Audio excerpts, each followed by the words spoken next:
The long-awaited downfall of the Cowboys has arrived.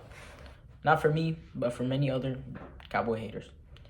And there's a lot of reasons why the Cowboys fell off.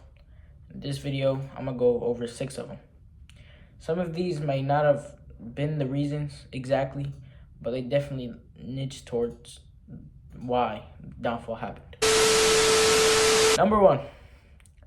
The Cowboys fired Jason Garrett at the end of 2022 because he missed the playoffs.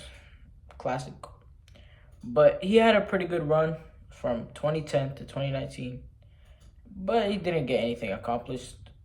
And this was what really started Mike McCarthy era, like new generation of the Cowboys. Second reason is that they also fired Kellen Moore, which was their offensive coordinator, at the end of 2022. For that, Mike McCarthy also said that he wants to take over play calling.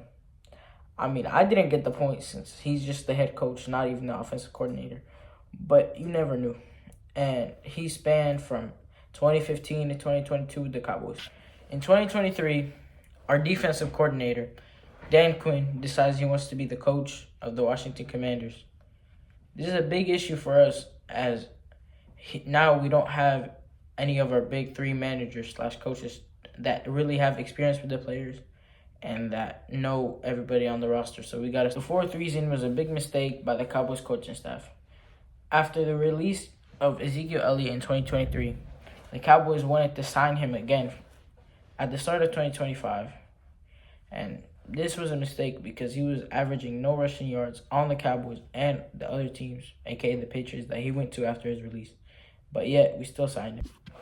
Another reason was obviously that our starting quarterback got injured after we lost to the Falcons in Week 9, 21-27. A loss, and our starting quarterback was injured, which meant that Cooper Rush had to take over.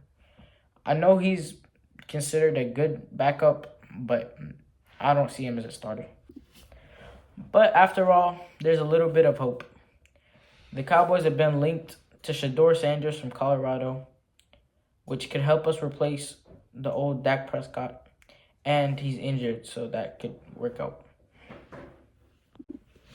We've also been linked to first-round running backs and $100 million of wide receiver help to help out CeeDee Lamb, as well as a kind of a bundle deal. If we get Shedeur Sanders, there's a high possibility we could get Deion Sanders to be our head coach instead of Mike McCarthy.